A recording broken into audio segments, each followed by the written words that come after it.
नमस्कार। कार्तिक मास का सबसे महत्वपूर्ण और सबसे पहला पर्व करवा चौथ। इसकी चर्चा ना हो कार्तिक मास में ऐसा हो नहीं सकता, क्योंकि इस वर्ष तो विशेष चर्चा करना इसलिए आवश्यक है कि करवा चौथ के दिन ही कर्क राशि में नीच राशि में चंद्रमा 2:22 दोपहर आएंगे। ये शनि मंगल का षडाष्टक योग एक नया तांडव दिखाने के लिए एक नई खगोलीय घटना के रूप में देखा जा रहा है और देखा जाएगा, क्योंकि ये जो कॉम्बिनेशन है षडाष्टक योग का पूरे 93 डेज तक रहेगा और करवा चौथ के दिन ही आ रहा है। इसको किस मायने में, किस परिप्रेक्ष्य में, किस संदर्भ में देखा जाना चाहिए, इस पर चर्चा करना बहुत आवश्यक है, क्योंकि बड़े बड़े मनीषी विद्वान, हमारे हितैषी और हमारे फॉलोवर्स, बुद्धिमान, ज्ञानी, ज्योतिष शास्त्र के अच्छे जानकार लोग, टेक्नोक्रेट्स, ब्यूरोक्रेट्स, बुद्धिजीवी, डॉक्टर, प्रोफेसर, लेक्चरर, सब के आवेदन और निवेदन पर ये वीडियो बनाने का निश्चय किया है। देखिए, इस दिन सुहागिन महिलाएं, सौभाग्यवती महिलाएं अपने पति की रक्षा के लिए या पति दीर्घायु हो, इस कामना से अपने पति के सम्मान में और उसकी आयु वृद्धि के लिए ये व्रत रखती हैं। और ये पूरे दिन व्रत रखने के बाद अलग अलग सबकी परंपराएं हो सकती हैं। पंजाब की, हिमाचल, जम्मू, JNK कुछ लोग रखते हैं या नहीं रखते हैं, लेकिन शास्त्रों में इसका वर्णन है। और सायंकाल में अपने पति का चंद्र दर्शन के स्वरूप चंद्र दर्शन करके, अर्घ्य देकर, पति का दर्शन करके, छलनी के अंदर ऐसे मुख देखते हैं ताकि पति को किसी की नजर ना लगे या पति दीर्घायु हो। इस प्रकार गौरी, पार्वती और गणेश जी की आराधना करने के बाद अपने पति का सम्मान पूर्वक निरादर ना किया जाए, श्रद्धा, सत्कार, सम्मान के साथ अपने पति की सभी आज्ञाओं का पालन करते हुए इस व्रत को करना चाहिए। वैसे भी विवाह के समय जो 7 वाक्य होते हैं कन्या के और 4 वाक्य पति के भी होते हैं। आज्ञा भंगो न कर्तव्यम वर वाक्यम चतुष्टयम। वर के एक वाक्य यह है कि मेरी आज्ञा का उल्लंघन नहीं करना है, वो सारी बातें आ जाती है उसमें। आइए जानते हैं कि 2:20 पर, 2:22 है वैसे, लेकिन किन्हीं किन्हीं शहरों में 2:20 पर मंगल ग्रह कर्क राशि में प्रवेश करेंगे। अब ये जो करवा चौथ का जो वीडियो है, ये 12 की 12 राशियों के लिए ही इतना इंपॉर्टेंट है जितना कि कर्क के लिए है, उतना ही कुंभ के लिए। और आपको मैं बताना चाहूंगा, वृषभ राशि का ये वीडियो सबसे ज्यादा महत्व रखता है वृष राशि के लिए। कारण क्या है, इस संसार के अंदर जब तक रोहिणी नक्षत्र में चंद्रमा नहीं आते या वृषभ राशि में, तब तक जन्माष्टमी पर्व नहीं होता है, तब तक अक्षय तृतीया व्रत नहीं होता है, और तब तक करवा चौथ, कर्क चतुर्थी, ये जो व्रत है इसकी महत्ता नहीं रहती। अर्थात रोहिणी नक्षत्र का बहुत बड़ा योगदान है। ये चंद्रमा का नक्षत्र है और इस दिन करवा चौथ को 2 बहुत बड़े बड़े योग बन रहे हैं। बाकी सभी ग्रहों की चर्चा बाद में करेंगे। उस दिन गज केसरी योग बनेगा, चंद्रमा और बृहस्पति की युति। तो वृश्चिक राशि और वृषभ राशि एवं कन्या राशि की महिलाओं के लिए शुभ फल प्रदान करने वाले यह गज केसरी योग का फल इन इन राशियों को जरूर प्राप्त होगा। मकर राशि, वृषभ राशि, यानी कि बृहस्पति की छाया, बृहस्पति की दृष्टि अमृत तत्व के रूप में जिन जिन राशियों को मिलेगी, उन उन राशियों के लिए शुभत्व प्रदान करने वाला ये व्रत होगा। दोबारा बताता हूं, वृषभ राशि, उसके बाद कन्या राशि, वृश्चिक राशि और मकर राशि। साथ ही साथ आप ये भी हिसाब लगाएंगे कि उस दिन इस कर्क राशि पर नीच राशि में मंगल के आने के क्या परिणाम है। एक नया खगोलीय एक तरह का समीकरण अलग से होगा। पहली बात, यहां 3 प्रमुख बातें मैं कहना चाहूंगा कि बृहस्पति वक्री रेट्रोग्रेड मोशन में 119 दिन के लिए है और बृहस्पति महिलाओं के पति का कारक माना जाता है। इसलिए ये करवा चौथ का व्रत जो महिलाएं श्रद्धा पूर्वक रखेंगी तो उनको कई हजार गुना लाभ प्राप्त होगा, क्योंकि उस दिन गज केसरी योग भी बन रहा है। अच्छा योग है, शुभ है, और सामान्य तौर पर ये ऐसे ऐसे योग 12 साल बाद बनते हैं। अब ये जो बृहस्पति वृषभ राशि में आएंगे 12 साल के बाद ही आएंगे। 119 दिन का यह योग है वक्री बृहस्पति का। अब शनि का षडाष्टक योग की चर्चा कर लेते हैं, क्योंकि शनि 93 डेज 93 दिन तक लगातार कर्क और कुंभ राशि के संयोग से या सहयोग से या आपस में इनकी दृष्टि आदि संबंध होने से षडाष्टक योग बनाता है। कई राशियों को प्रभावित करता है। पहली तो कर्क राशि, दूसरी तुला राशि। तुला राशि के ऊपर डबल मार क्यों पड़ रही है, और ये सिर्फ डबल मार 16 नवंबर तक है, उसके बाद बिल्कुल नहीं है, क्योंकि कर्क पर मंगल आएगा, अतितापी दृष्टि तुला राशि पर होगी, तो कर्क पहले से प्रभावित है।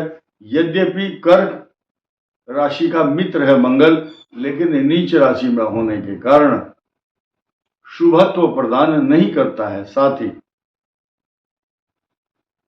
चतुर्थ भाव पर जब तुला पर दृष्टि होगी और फिर मकर राशि पर भी दृष्टि होगी, तो ये उच्च भाव है। बृहस्पति की दृष्टि यहां पर नीच दृष्टि है, लेकिन आग का अंगारा कहा जाने वाला भूमि पुत्र मंगल जहां जहां दृष्टिपात करता है, यानी कि मंगल का प्रभाव ज्योतिष शास्त्र में विशेष करके माना गया है। 10वें भाव में विशेष अच्छा परिणाम देता है। साथ ही साथ इसका जो प्रभाव है अष्टम भाव यानी कि कर्क के अष्टम भाव यानी कि कुंभ राशि पर भी समान रूप से पड़ेगा। तो 2 राशियां विशेष कुंभ मकर, ये मैंने आपको बताई क्योंकि इन पर सीधे सीधे दृष्टि है, लेकिन मारक दृष्टि कुंभ राशि पर है, तो कुंभ राशि इफेक्टेड होगी। मीन राशि पर इसलिए प्रभाव नहीं होगा क्योंकि मीन राशि के तीसरे भाव में बृहस्पति है और उसकी भाग्य स्थान पर पूर्ण दृष्टि है। इसलिए मीन राशि का सिर्फ मात्र क्षणिक क्रोध तो आएगा, गुस्सा भी आएगा, एलर्जी भी रहेगी, झुंझलाहट, गुस्सा, क्रोध, अशांति, तनाव। लेकिन वृश्चिक और धनु के लिए अलग अलग परिणाम होंगे। वृश्चिक के लिए शुभ परिणाम इसलिए होंगे क्योंकि बृहस्पति की पूर्ण दृष्टि है। बृहस्पति पूर्ण दृष्टि से वृश्चिक राशि को देखता है और वृश्चिक राशि का स्वामी मंगल वो वहां से 9वें भाव में चला गया है, तो हानिकारक नहीं होगा। सिर्फ धनु राशि की बात कर लेते हैं, क्योंकि धनु पर बृहस्पति का ना तो लेना है ना देना है ना दृष्टि है, लेकिन वक्र भाव है, वक्र दृष्टि है। राशि किसकी है? धनु की।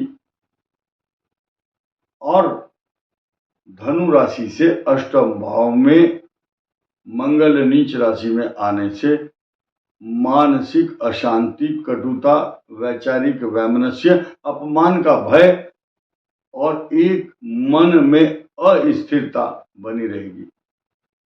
इस समय धनु राशि को 1 करोड़ लोगों के बीच में बिठा दिया जाए और उसको कहो कि संगीत सुनो या नृत्य देखो, पूजा करो, संभव नहीं है।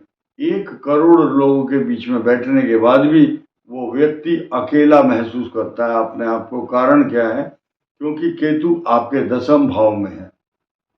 इस समय कन्या राशि वाले और धनु राशि वाले अपने आत्म चिंतन में लगे हुए हैं, क्योंकि ग्रह अनुकूल परिणाम नहीं दे रहे हैं। साथ ही साथ मकर राशि पर जो बृहस्पति की दृष्टि और मंगल की दृष्टि मैंने बता दी है पहले ही, और कुंभ राशि पीड़ित है मंगल के द्वारा। मीन राशि को शुभत्व प्रदान करने वाला ग्रह रहेगा, लेकिन मीन के अष्टम में सूर्य नीच राशि में और मंगल की दृष्टि उस पर। तो इस प्रकार अब हम मेष राशि की चर्चा करेंगे, जिसकी चर्चा अभी तक नहीं हुई है और मिथुन राशि की भी नहीं हुई है। मेष राशि का 12वां भाव राहु है, 6ठे भाव केतु है। रोगों की उत्पत्ति का कारक माना जाने वाला केतु चल रहा है। 7वें भाव में नीच राशि में 7:42 पर 17 तारीख को जो प्रादुर्भाव सूर्य का चेंज जो समीकरण हुआ है, उस पर मंगल की दृष्टि 20 अक्टूबर से आरंभ होगी। तो मेष राशि की दाम्पत्य जीवन को विचलित करने वाली स्थिति जरूर बनेगी। ये जो करवा चौथ आ रही है मिथुन राशि के लिए कुछ अजीबोगरीब स्थिति लेकर इसलिए आएगी क्योंकि उस दिन ग्रहों का समीकरण चेंज ओवर है। चेंज ओवर का मतलब हैंडिंग टेकिंग ओवर।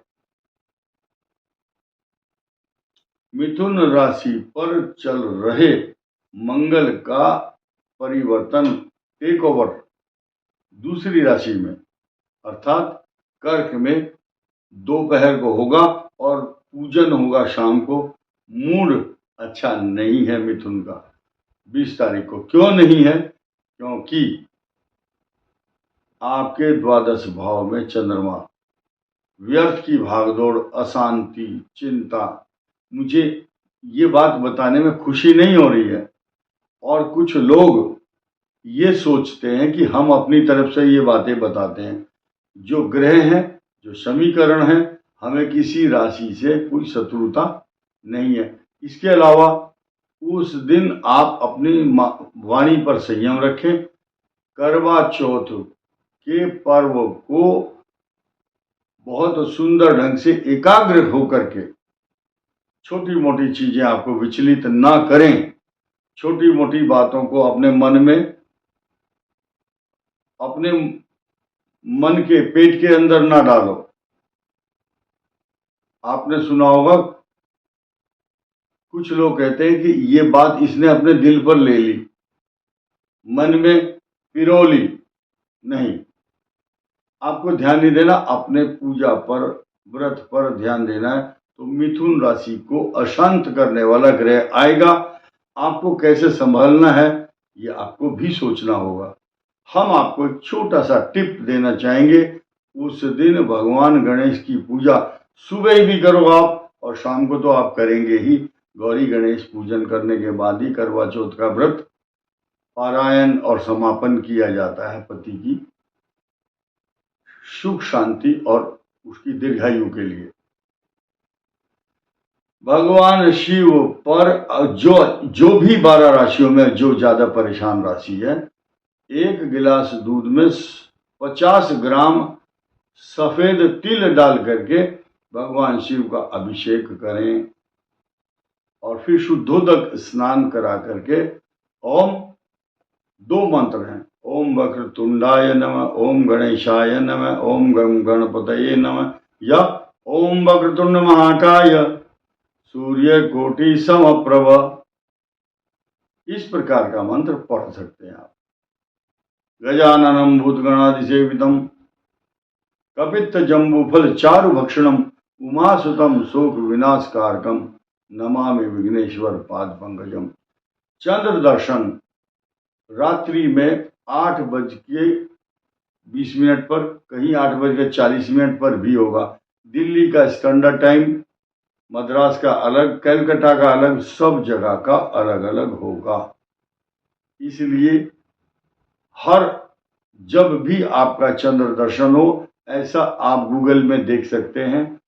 उसी के अनुसार आप चंद्र दर्शन के बाद चंद्र को अर्घ्य प्रदान करें और छलनी में मुख देखने के बाद पूजन करके जो भी विधि विधान है आपका परंपराओं के अनुसार, कुल रीति के अनुसार उसका पूजन करें। इस वीडियो में इतना ही। धन्यवाद, नमस्कार।